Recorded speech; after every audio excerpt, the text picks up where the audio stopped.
Hey guys, Matt here. This is my review of The Monuments Men. This movie is directed by its star, George Clooney, who previously directed The Ides of March and Good Night and Good Luck.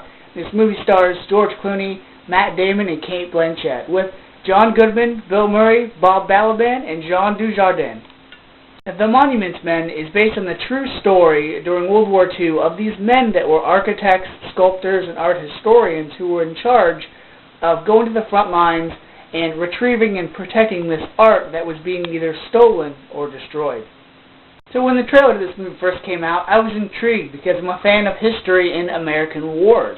And so I saw this movie, and the cast was there, and the acting was pretty good, and even the plot was interesting. But unfortunately, this movie was two jokes and a musical away from being a comedy.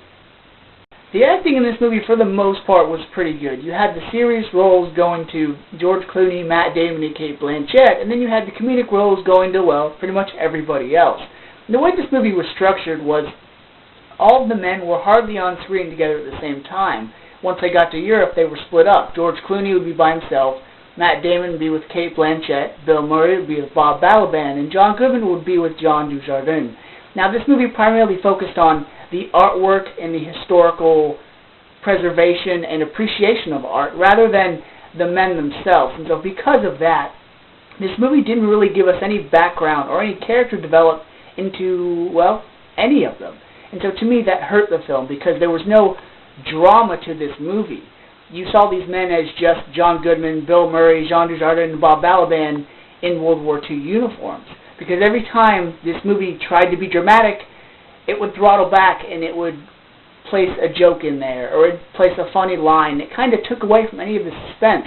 For when something dramatic does happen, you don't appreciate it as much as you should. There are some sweet moments, including Bill Murray's grandchildren and the scene at the end of the movie, and there was a running theme that had to do with the Michelangelo's Madonna period piece, which is really nice. But the best way I can describe this movie is there's a scene where the guys go to the beach of Normandy, and it's July, and it's after the United States has taken it over. And that was the best way you could really get the vibe of this movie, because they got to this beach, and you'd expect scenes from like Saving Private Ryan, where people are falling, blood's going everywhere, bullets are ringing by, and there's explosions, and it's just chaos.